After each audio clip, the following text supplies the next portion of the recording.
just before we go into that, I'd like to thank our commercial partners in this venture, and I hope I get all this right. So we've got AIMS with Dennis here and Glyn, and we've got Parsec here, okay. We've also got Tiani, where are they? There they go, over in the corner there. So Tiani provide the technology that links everything together. Dennis and his team provide the infrastructure where it all sits. And Parsec are going to show us what it might look like for the patient. I'm just checking, I haven't missed anybody out there because it's been a long day. So if you feel like you've been missed out, Andrew's given me the nod here that we're okay. So yeah. Although I did notice we had IMS Maxine's gate crashing. Is he still here? Is he gone? And we had AWS, they came in as well. And of course we've got our colleagues from Orb at the back there, haven't we? Well, it's not Orb, what's the company called? Orb. And we're all wowed by your video. So I'm gonna hand you over to Nick, who's gonna. Am I? Oh, yeah, we're ready. He's ready. Filling. Yeah. I know. That's the same. Oh yeah. So I'm going to hand you over to Nick, who's going to show you what it really means for the front line. Then we'll go on and do the demonstration of give you. This isn't necessarily the end solution. This is meant to be a glimpse of what it could do around what it means for patients, how we share information with patients. And when we started this journey, we described it in 3 characteristics, which Amanda has to take credit for. How do we inform people? How do we transact with people? And how do we act? And what kind of things? So this is about the inform bit. But let's see what you think. This doesn't replace iPlato. This sits alongside it. Okay. Thank you very much, and thank you for those people staying into the early evening. I'm sure having a glass of Prosecco there was nothing to do with it. I gave a similar talk at the last digital sort of summit we had at Preston North End, and the title was Sharing is Caring. And the reason for that, as I've alluded to throughout the day, is this is about providing information to important people in that journey, whether that's the user, the citizen, the patient, or the carer, whether that's a clinician or a social carer or a family carer. It's about making sure that they've got all the information at their fingertips when they're trying to deliver that care. And as a CCIO in an acute trust, you know, I had to consider what things were achievable and affordable for me and Vicky Lewis, who's the CCIO I work with, and one of the many people that keeps me sane. Is, you know, what can we achieve at an acute trust level? And it builds on this question of us working collaboratively at a regional level is, you know, what can you do once and share so we only do it once and learn and save and do it with efficiency of scale? Or what do we have to actually do at a local level because it needs to be a very local solution for local needs?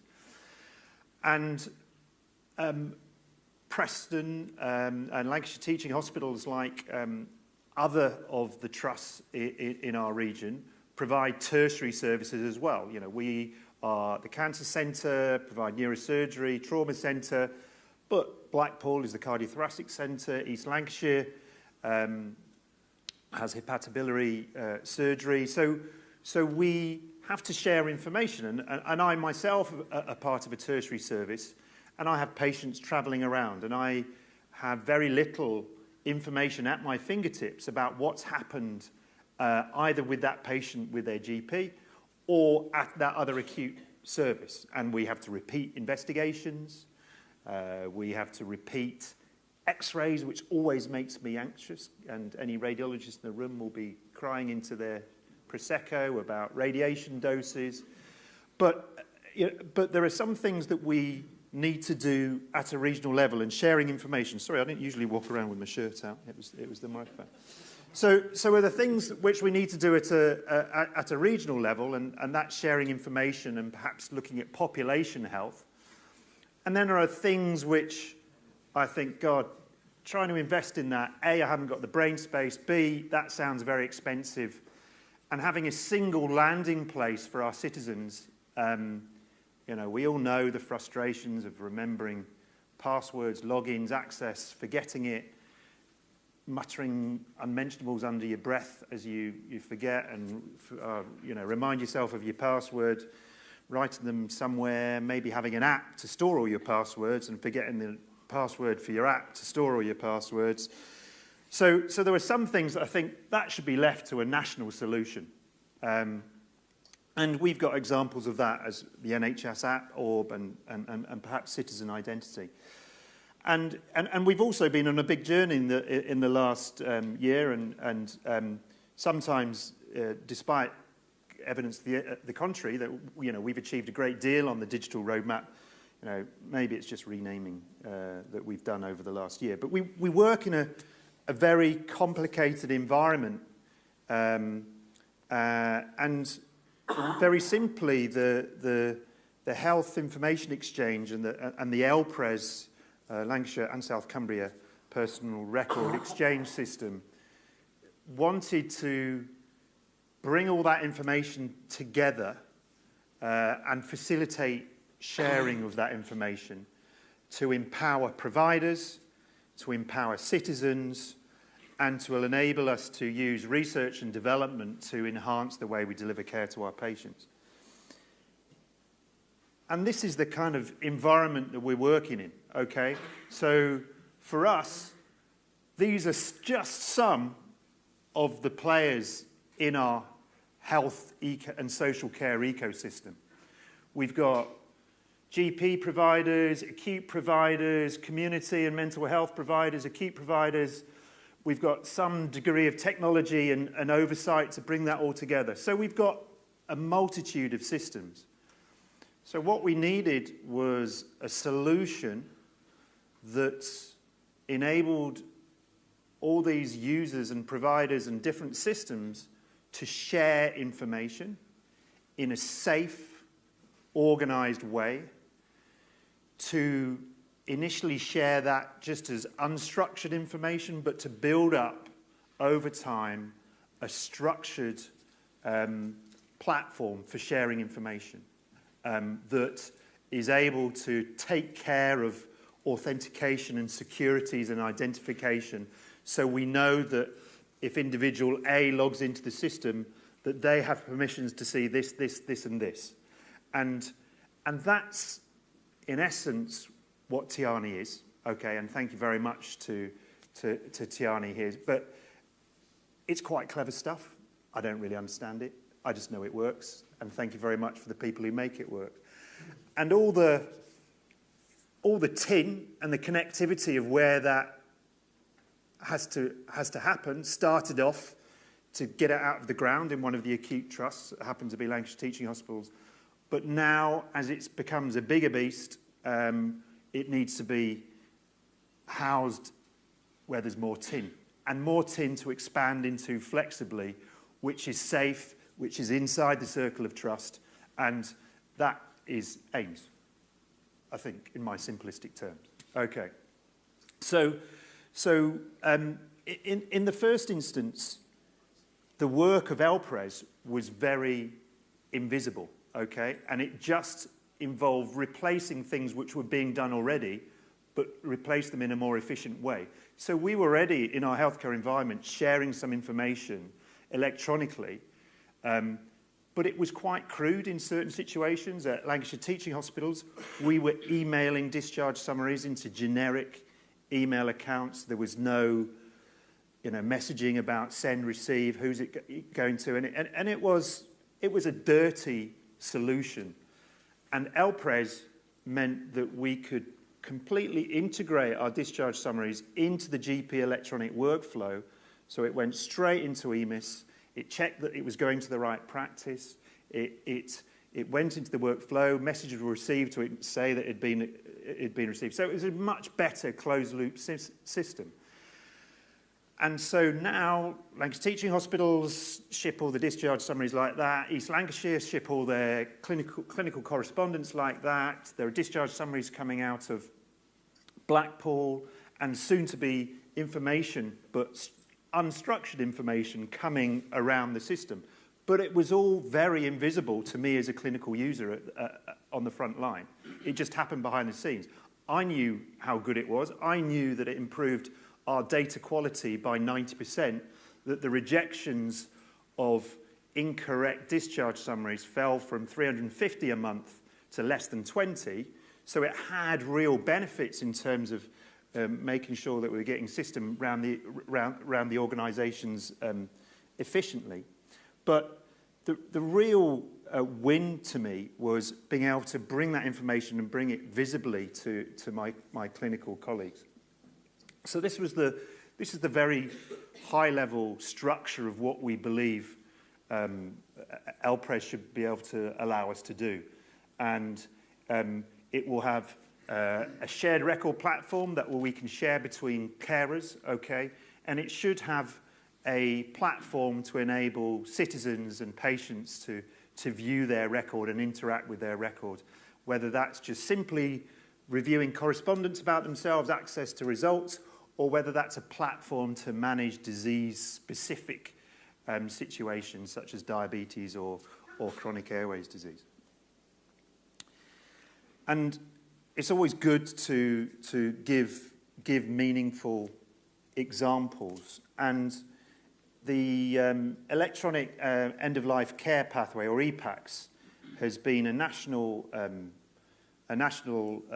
program of work which has been embraced with great gusto in the northwest, but in some areas of the northwest better than others. And this is the data about where people who know they're going to die, where they'd want to die. And what it tells us is that most people would want to die at home or in a hospice, and people don't really want to die in a hospital, okay? But what we know is that in Lancashire and South Cumbria, nearly 46% of patients die in a hospital, okay? And that means that we're really not doing what our users, our citizens, our patients want. And we know that effective use of the end-of-life care electronic pathway can change that, okay? And how do we know that? Well, in North Lancashire, where they've been very good adopters of EPACS and documentation of EPACS and registering patients who should be on end-of-life care pathways, they've dramatically affected that change, okay? And one of my key priorities of the LPRES viewer was to ensure that we could share those end-of-life care pathways from the GP to acute hospitals, so that if patients tipped up into emergency care and emergency departments, we could have all that information to hand if they'd already made end-of-life care decisions. And I have had an example, since we turned on our LPRES viewer, of patients identifying that within the ED and ensuring that right people were informed, and that patient quickly went back to be in their preferred place of care. So for us, for me, the LPRES viewer is a very crude level one example of where we should be. And I think some of the advantages to Lancashire teaching hospitals far outweigh to some of the advantages to other acute trusts, because we didn't have access to the GP record within our EPR, but we now do. So we can access the GP record and anything that's published by any other acute provider, discharge summaries and clinic letters. And that's a really rich set of information. So just to give you an example of what that means, and I hope it's so Vicky can close her ears. We're live into our EPR, for information governance, you might have seen that this patient isn't real, okay? So I'll launch their record, okay? And this is our launch button. Alma Browser was our own internal name for our clinical correspondence, but we've hijacked that to go straight into the LPRES viewer. This is being streamed through my phone, so any delays we can blame on the hotspot. Okay, so So what does this mean? Okay, so I've gone immediately at a context level into this patient's shared record view. It knows who I am. It's identified me as a clinician, and behind the scenes, it will have linked my professional registration with this. So it's stamping my access to this patient record. As this isn't a real patient, and I haven't mocked this up, this would give you access to the GP's primary care, the detailed care record, which currently is being accessed through the Healthcare Gateway, the MIG, which has been mentioned. But down here will be anything published to the Health Information Engine. And the examples here are examples. But this could be East Lancashire, Morecambe Bay, Blackpool Victoria Hospital. And so you'd immediately be able to go and see a summary of a previous or recent episode of care and have that information. You will see that this is all unstructured data. It's just PDFs for the time being. But on the roadmap of design is bringing in laboratory results, radiology results, access to images, all through this shared care record. So we've been live since, I think, the 23rd of May. And so this is just shows how many users there have been in that time. And this just we were using this as a reporting tool to show the activity. So it shows that clinicians are bought in. This isn't rolled out to all the clinical team. I had naively thought that all professional registrations would have been captured within our electronic patient record, but I was naive. Okay, so we are now doing a retrofit of professional registrations into our EPR. We haven't got a joined up electronic staff record EPR, so some people will be better than that than we are, but we're having to do that because I think it's very important that we can clearly identify clinical users to have full access to the care. And the next aspect of this, and the next aspect of LPRES, is WellPRES, or a citizen view. And there are various opportunities for that.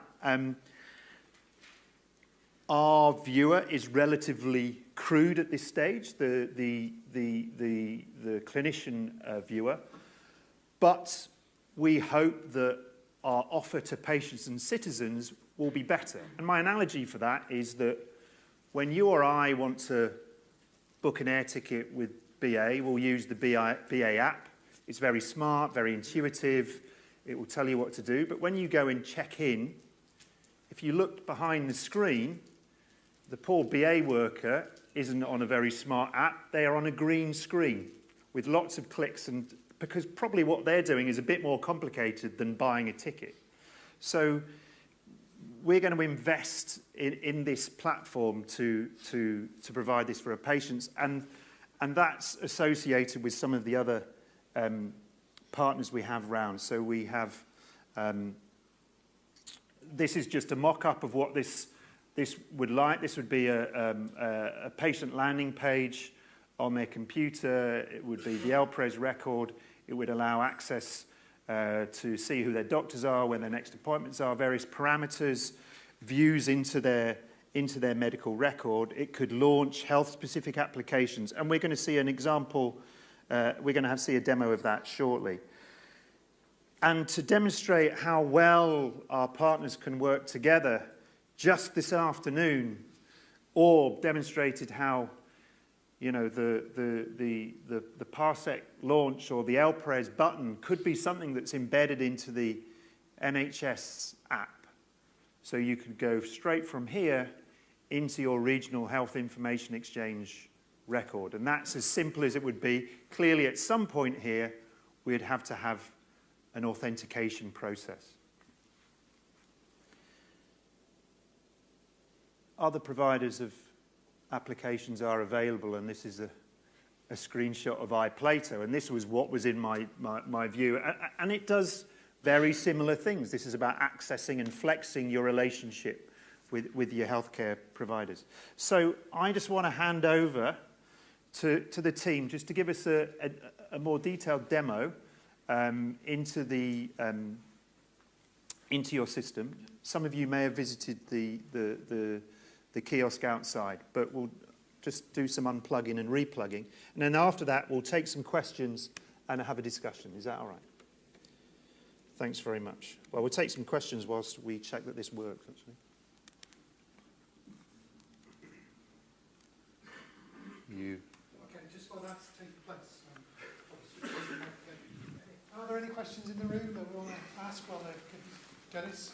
I'd ask one, Nick. On your original construct, you mentioned the clinician, you showed the patient. Yeah. But you also showed research. Yeah. And you kind of haven't missed that. You kind of haven't covered that. Sorry. The live stream. Yeah, the point I was just making, Nick, you mentioned the patient view, the clinician view, but also the importance of the research piece into this. Yeah, I mean, I think that the focus of today's event was really to sort of champion and to demonstrate the viewers to enable clinicians and citizens to access this information. But absolutely, once we are integrated at that structured data level, then we will have a richness of information, and we need to make sure that behind the scenes we are putting in the infrastructures, permissions and consent so that we can flex that as well as possible. And I know that, you know, you're involved in aims at hosting a lot of research entities and doing all of that. And perhaps one of the reasons for me not talking about it is it's a skill set I don't have in terms of crunching big data or understanding about that. I just know it needs to happen. Okay, there's any other questions at this point? Shall we hand over? Do you want to introduce yourself? Thank you. My name is Janis Benz. I'm the CEO of Parsec, the company who got the honor to present this platform within HLSC. So it's our 9th country we are deploying our platform. So really an honor to be part of this team, and thank you to the HLSC team to provide us this opportunity. We know also that with this footprint we will expand our endeavor on the UK market, I'm sure, as we were able to do it elsewhere in Europe. I would like to reassume a few statements from today's speakers. No? So we've heard that people in UK are not very happy on how they access the healthcare system as such, and that they would like to do it differently. They would like to do it in the way that other industries are providing them the ability to access their services. We've heard that strategies are important, but not enough, that facts should follow or should be implemented, should be delivered. We also have heard that quality of services should be leveraged by digital technologies and so on. And I'm sure that those talks were, yes, a bit questioning if our team or the team that is sitting here, it's able to deliver that. And I'm super happy that I can tell you that in 2-3 months' time since we started this project, due to the experience of AIMS, Tiani, HLSC team and other supporters, we're able to provide what you will see today. So next week will be also officially launched the project from the technical point of view. And this is due to experience, but also due to standards that Lancashire and South Cumbria a few years ago decided smartly to introduce. So definitely IAG is something that allows us to come as a newcomer and implement something that suits to your needs. So just to start, this will be how you as a citizens will access your patient record. So behind this website or this portal, this technology, this identity management could be an local HLSC service, or it could be an NHS national service that identify a patient. And yes, just with a simple click on the login, we as a patient are logging in our patient health record. Here we can have different views depending on what kind of services the infrastructure that HLSC and other institutions are providing. But definitely during the enrollment process or onboarding process, the patient enters in different data that are related to, let's say, to the person as such, but also related to the insurance numbers and so on and so on. So here we can collect different important parameters of this patient, and it could be collected manually or automatically through different devices that the solution it's connecting in. So we can improve the communication between professionals and this patient, depending on the professionals that are taking care. We can access directly to suggestions, to reminders, to direct communication within the closed loop, not using different WhatsApps and emails that are, let's say, not aligned with GDPR policies and so on, but everything it's remaining inside the platform as such. So we can access to longitudinal health record. As we've heard, we can exchange documents of not structured data or not structured nature, PDFs, Word documents, whatever it is lying inside the healthcare system as is. And it could be everything accessed just with one simple click, as we will see here with this laboratory result. Or if we go into kind of a medical summary, it could be accessed in the PDF version. We can also easily manage consents. The consent it's done with one single click. Definitely everything is connected with the Tiani backbone, so that consent is not managed just on our side, but on all the platforms related. We can also search the documents by author, by date, and so on, so that even when the system is running more years, we don't get confused and lost. We can also add some documents by ourselves, and it's clearly visible the documents that were uploaded or that were retrieved automatically and provided by the healthcare system as such, or the ones that the patient contributed him or herself. We can also, afterwards, when the infrastructure provides us this ability so that we can retrieve structured data, not just unstructured one, view conditions, or also add some conditions on our preferences. We can access the medications that we are in, and if we are getting something that were not prescribed but just purchased over the counter, so that we can share for our, let's say, memory or to share with our doctors. The same for allergies, same for immunization, and so on. This is not the end.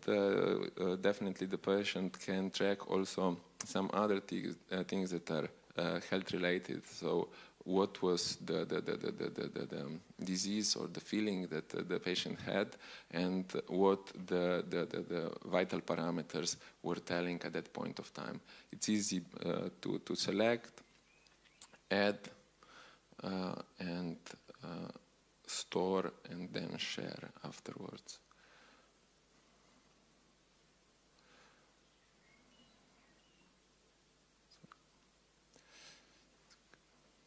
Like this. So no problem to do in whichever condition we are at that point of time. Okay. So this is something that Helper's team envisioned. This is something that that will enable patients to get in this proactive mode, in the mode that will start treating themselves alone, together with related clinicians, and not saying, look, the system is so inaccessible for us that it's better that we are not reaching it at all. And in this way, that we are getting in conditions that are then maybe even too bad to start the treatment process. This is from our side. Thank you. Okay. Thank you very much. You know, from conversations with these guys, and the reason that they were selected and shortlisted as partners is because they have a whole wealth of experience of working with Tiani, the Health Information Exchange. So we wanted to build on that experience to make sure that we weren't trying to re-engineer things. And, you know, they are already experienced, for example, if there is a type 1 diabetic in the room, if you've got a Libra flash device for measuring your sugars, it's already integrated and it will download all your sugars, and all of that can be integrated into your health record and shared as you choose. So I think this is a really exciting development, and we look forward to this pilot program and seeing how we can make it work with our users. Right, I think we've had enough of your time. Are there any questions from the floor? Please. People clearly want more. Yes, Mike. It's more an observation than a question, and it's about the relationship between the discussions we had in the workshop about digital innovation and what you've just seen.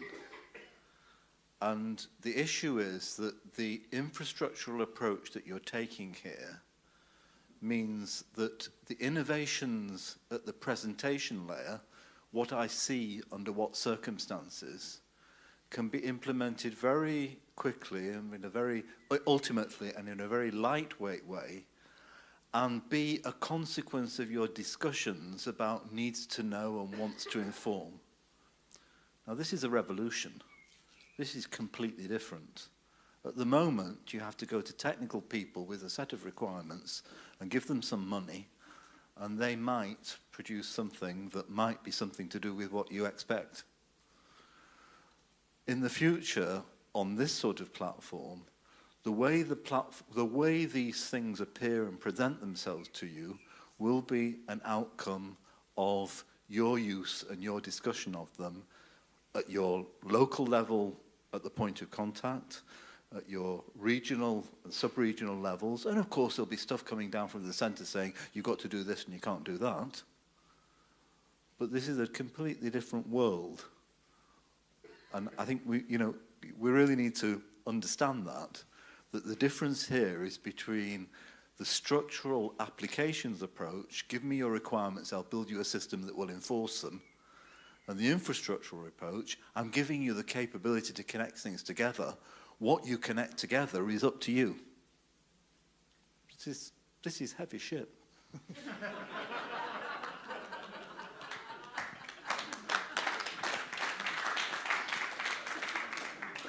I mean, I agree. To me, this is huge innovation, but really, this is just giving us the platform to innovate. Yeah, exactly. And this is really creating us what we would hope to think as business as usual, but a platform to make future advances. And so that's why I've been a champion of LPRES when it's been invisible, and now it's starting to become visible. So I'm really happy that I've got something to show people to say, I'm not just a crazy man. And I'm not just... Absolutely. Okay, any other questions before we allow people to return to more drinks or leave to go home? Yes, sorry. So from a patient's perspective then, and I use the word patient here in relation to them logging into their health record and accessing their next appointment, is there a view for them being able to change and modify an appointment, cancel an appointment, have access to those? Absolutely. Fantastic. Absolutely. So it's good shit, isn't it?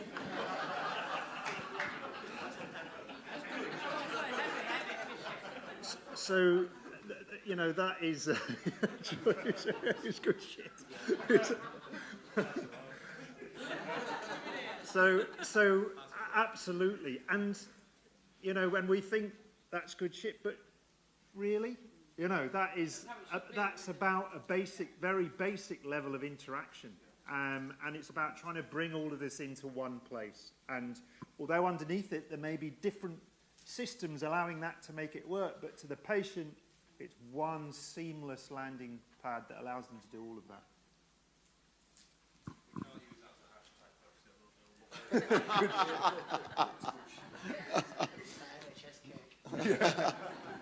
But with my type 1 diabetic hat on, you mentioned about the link to Freestyle Libre. I'll get mine fixed on 27th of June, so I can't wait. And do you envisage, as a result of the system, that it'll actually prevent, so clinicians will now think, I don't need to see that Bruce Elliott anymore because his control looks fine.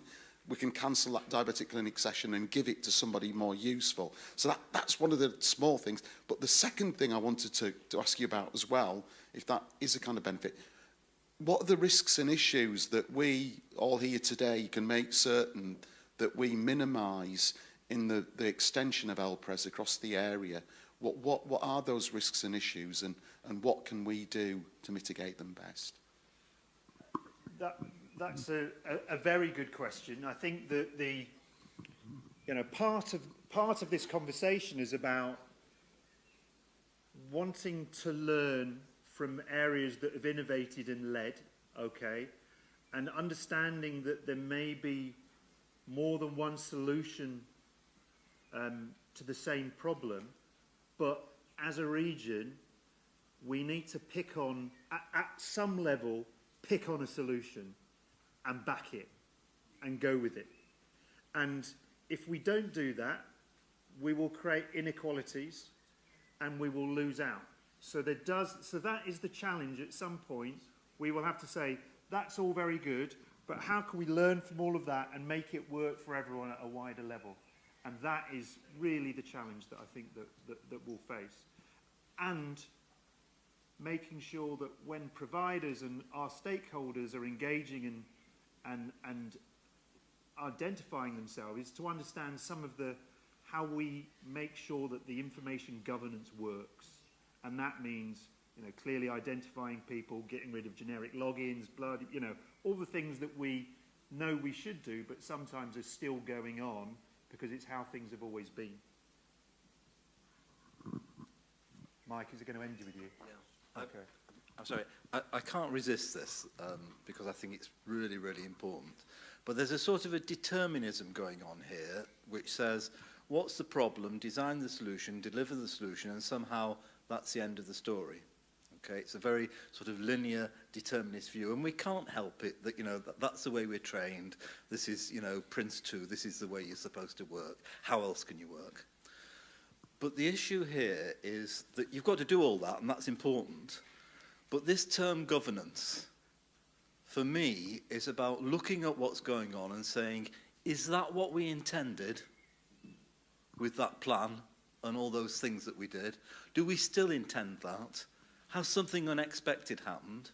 If it has happened, what's our response to it?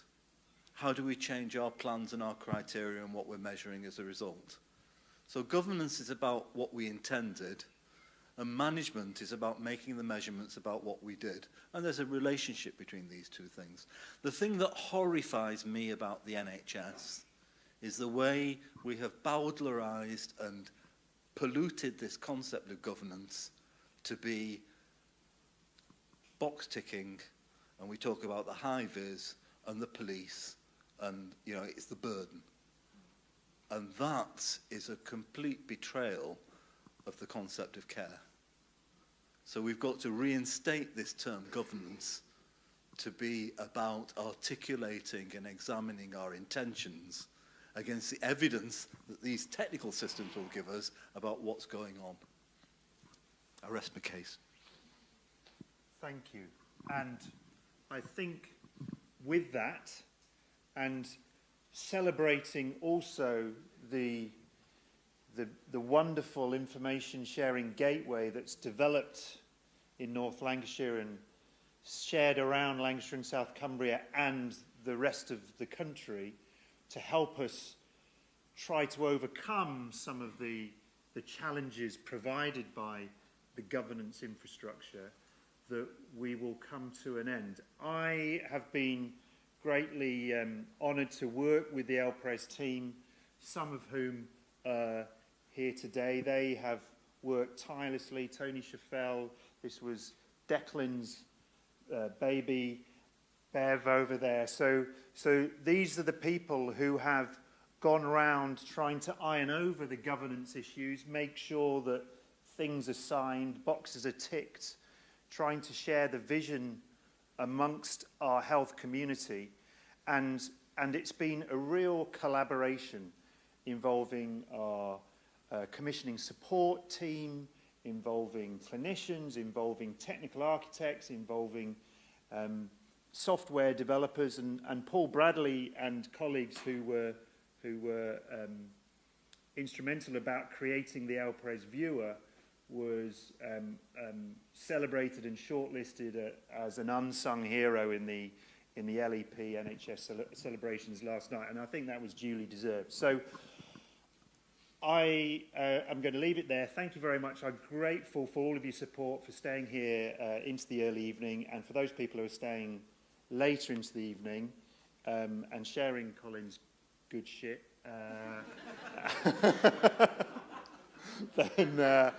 Then have a great time. I'm going to stay for a bit, but not all night, unfortunately. So thanks very much, everybody.